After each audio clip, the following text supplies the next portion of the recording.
quickly remind you, you are listening to Sammy SK Football, a soccer family. And don't forget to subscribe to our YouTube channel. That's on YouTube and also on www.aroundthegrounds.co. You're listening to Sammy SK Football. Don't forget to subscribe on YouTube and join our soccer family. Commentary tonight coming from Football Live in the UK. www.aroundthegrounds.co, and we're also on Twitter at Football Live SH2. Football Live SH2. Hashtag on Twitter Football Live.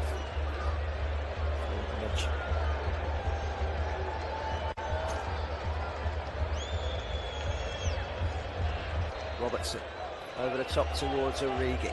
Good header away though by Foyth. Just about. Liverpool 2, Villarreal 0. Thank you very much for joining us tonight on Sammy SK Football. Don't forget to subscribe on the YouTube channel and join our soccer family. And thank you from us here in the UK on Football Live, providing you commentary tonight on this game from Anfield with myself, the commentator Barry Swain, and back in the studio, John Kane.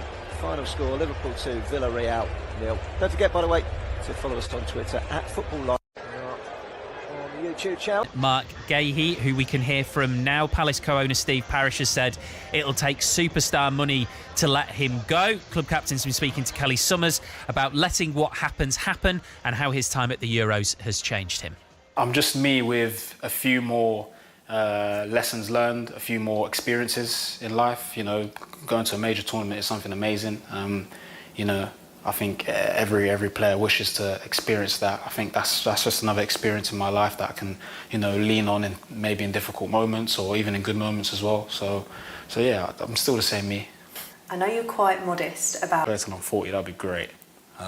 But I genuinely don't know. I've really stopped, you know, trying to figure out where I'll end up and what, because I think, you know, you can get too wrapped up in those things. I think just for me, living in the moment, you know, trying to leave no stone unturned each and every day and just give everything, and then just see where that gets me, because I know each day I'm going to give everything and try and get better, and I think that's the most important at the end of the day. What's changed that? What's made you try and soak it all up a bit more? Because I've had a few goals that didn't go quite right. Maybe saying to myself, oh, by this age I should be here, or by this age, and you realise actually no, actually that's probably, you know, a bit too presumptuous, do you know what I mean? And understanding that everyone's got their own journey, and that journey helps you molds the person in a completely different way, and ways that last season, and the common denominator was that Rodri didn't play in any of them. So I think there's an awful lot wrapped up in this, and let's hope it's as good as that 4-4 last season. Absolutely. Pat Nevins alongside John for commentary. Good afternoon, Pat. Good afternoon, how are you doing? Very good, thank you. Do you think Manchester City's biggest obstacle this season is within or without? It's difficult. I don't think you've seen the finished squad yet. I suspect with the money they've got in, I think they want to spend a little bit, get a little bit more backup. Obviously, Haaland's up front, and they can play with a false nine, etc. But you would imagine they want a little bit more backup up front there. And as you mentioned, Rodri not being available, that is a huge miss for them. But who's going to be a backup for Rodri? It's going to be that good. So they've got a few problems from within, but let's keep it in perspective. They're some team. They are incredibly settled. People might have forgotten, Pat, that they've not lost in the Premier League in 2024. Yeah. They're on a 23-match unbeaten run in the Premier League. Yeah, and the thing I suppose you have to add, we were having a look at the squad list, and we'll get on to Chelsea in a moment, but it is a much tighter squad for Manchester City than the likes of Chelsea. But then the San Francisco 49ers have got a tighter squad than they play in NFL, and it's extraordinary difference with the numbers and also the quality as well. I mean, the players, if you can look at the back line, I think you're fine there. I think you've got enough backup there. There's enough imagination from Pep Guardiola, you know, to adapt and change players round. However, you need a little bit more. Arsenal are getting closer, and teams like Chelsea, you just don't know what you're going to get from them yet. Yeah, I would go through the Chelsea squad, but there's only 90 minutes until kick-off. What do you think about this first game for Enzo Maresca? We did a really interesting interview with John Southall where he talked about, yes, I've got these 43 players, but I'm not thinking about it that way. They're training somewhere else, and I've got my players. It's ruthless, but it's also pretty bold. You have no option. You must do that. It doesn't make any sense at all to have all these millions of players out there.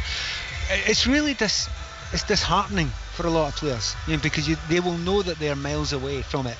So they can't help it, they're human beings. So if you know you're miles away from a first team game but you've been bought by the club and you're hanging about with everyone else, the bottom lip's visible from about 300 yards away. You can't have that in a squad.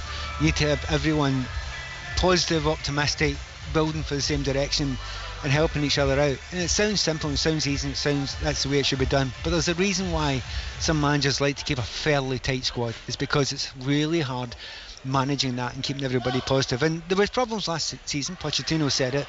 It seems that even a bigger set of problems just now, unless they can move some of the players on.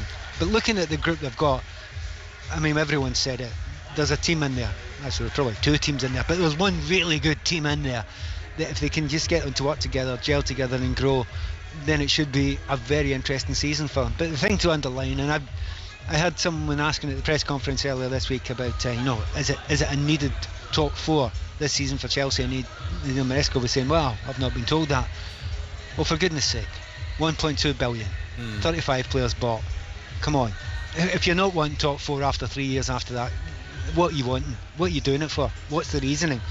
This is the season where they should be judged and should be judged like everyone else. And one little thing, Steve, that I was thinking that I would have a look at when I came here today was on the back of the match programme, how much longer would the list of Chelsea names be than the list of Manchester City names? It's actually only 2 names longer. Right. Yeah, but not all Chelsea's ones are there. Well, that's well spotted, Pat. Maybe they are overleaf, as they say. As a former Chelsea forward then, Pat, what forward line would excite you the most if it could be picked today by Enzo Maresca? Tempted to pick today. Happy you said that, because I would have said Osimhen, but he's not here yet. Yeah. No, I think Nicholas Jackson was coming onto a game and his pace is actually frightening to any defender. So if Jackson's fit, I think the likelihood is you'd probably start with him up front. But the first pick, if fit, is obviously Cole Palmer, quite clearly Cole Palmer. But what do you do after that? It's not easy. I mean, Dewsbury Hall's bought for a lot of money. I think he's been a brilliant player over the years, but does he walk in front of Neto? Well, probably not. But if you play Neto and Dewsbury Hall and Palmer, so Hamsey, Mudryk, Sterling, and I could go on and on and on and on. So if I had to guess, and I suspect John and I would have slightly different guesses, I'm going for Palmer one side, maybe Dewsbury Hall behind him or Nkunku, and then Neto or Sterling left wing, all behind Jackson. I've got Madueke in there. Exactly. And by the way, if you ask 20,000 people in this stadium today, they'll all give you different permutations because there are so many and they don't even need to be the same. Just one more, John, on Manchester City before we let you go for the time being. It is the start of a fascinating season in so many different ways. Pat was talking about potential recruitment. Yeah. Any player possibly coming into Manchester City will be thinking, who's the manager going to be in a year's time, and what might the team look like depending on what happens with possible sanctions in January. Yeah, that's the other thing, isn't it? What is going to happen? And it does look, we've had enough indicators now, certainly in terms of what to the edge of the penalty. Gaze in there, taken away from him initially by Pinnock, but the Palace pressure is still on. There at the back to head it away is Collins, and the full-time whistle blows, and it's an opening weekend win for Brenford in the London derby against Crystal Palace. It was a fascinating game, an entertaining game, and Bruno put Brenford ahead just shy of the half hour against the run of play. Crystal Palace had a goal disallowed just before that as a free kick bending in, but a free kick given against Hughes for blocking. The visitors levelled 11 minutes into the second half as Pinnock stretched to clear and stabbed it beyond his own goalkeeper, and as Henderson, the Palace goalkeeper, groped to stop a shot by Collins 14 minutes from time, Visser was on hand to knock in the winner. 2-1 to Brentford. Stephen Warnock. A really great game. I thought Crystal Palace were outstanding in large parts of this game, but just not clinical in forward areas. But Brentford did what a Thomas Frank team does. They stayed organised, they stayed calm, and I think what they tactically did throughout the game to adapt against Crystal Palace was magnificent managing from Thomas Frank. They missed Ivan Toney today. He wasn't in the squad, but it didn't matter because of the forward three. Bissa, Burmo and Sharda caused Crystal Palace so many problems throughout the game. What a game it was, Jonathan. Yes, it was. Palace's 12th season in a row in the top flight starts with a defeat. It's only their first in 8 games. They haven't started as well as they finished last season. All credit to Brenford. They've won here, Steve, by 2 goals to 1. Yeah, and he said before the game, Thomas Frank, we've done it before without Ivan Toney, we can do it again. It is only one game, but they've certainly made that point today, Stephen. Yeah, they had to make sure they got off to a good start. They knew Crystal Palace, the format they were in at the back end of last season. They'd want to try and continue that momentum into this season. A lot of talk about how they play, but also from Brentford's point of view, they'll have been bitterly disappointed how the season went last season, and they know how imperative it is to get a good start this season, and they've done that today. And the opposite is true of Palace, isn't it? With everything going on, with all the noise swirling around, with all the interest in more than one key player, the last thing they needed was a really slow start. Well, it's not really slow start, they played all right, but you know what I mean. No, they played well, they just didn't have that killer instinct in front of goal, missed a few passes, just decision-making at times, but that can be put down to a little bit of rustiness. But Steve, the one thing that Crystal Palace wouldn't have wanted at the back end of last season was a break. They were in magnificent form, they would have just thought to themselves, we can carry on as long as we can. But that break often halts momentum, and that's what's happened today. Great stuff, guys. Thank you both very much. Cheers, Stephen Steve. Warnock and Jonathan Pearce. Brentford 2, Crystal Palace 1. Great start to the season for Thomas Frank, who is walking round all sides of the stadium now, applauding the Brentford supporters. Hopefully, we will hear live from him before kick-off at Stamford Bridge. And obviously the question's going to be asked around Ivan Toney, whether or not transfer interest means something more significant and something more tangible. Meanwhile, on BBC 2 and on 5 Sports Extra, you can listen and watch commentary of the finals day in the 100. A little bit later on, we've got Oval Invincibles men against Southern Brave men. The first final, Welsh Fire women against London Spirit. And it's being watched by Atif Nawaz. It is indeed. Welsh Fire have taken a big wicket already. They're defending 115, which isn't a huge total on a brand new wicket here for the final at Lords. But they've taken a huge wicket, that of Meg Lanning. Shabnam Ismail with a 73-mile-an-hour delivery, knocking her stumps over. The London Spirit 17 for 1 after 20 balls. They need a further 99 to win this game and their first ever 100 title. Thank you very much, Atif. Full-time in the first game of this Magic Weekend was Lee 26, Salford 0. No rest, though. We're about to get underway in Catalan Dragons Hull KR, Sharon. Yeah, and this one, Steve, I'd say is really top of the bill of this afternoon at Ellen Road. Catalan Dragons a little inconsistent, but they could go fourth with a win this afternoon. Hull KR, if they keep their excellent run going in Super League, could find themselves back at the top of the table by full-time in this game.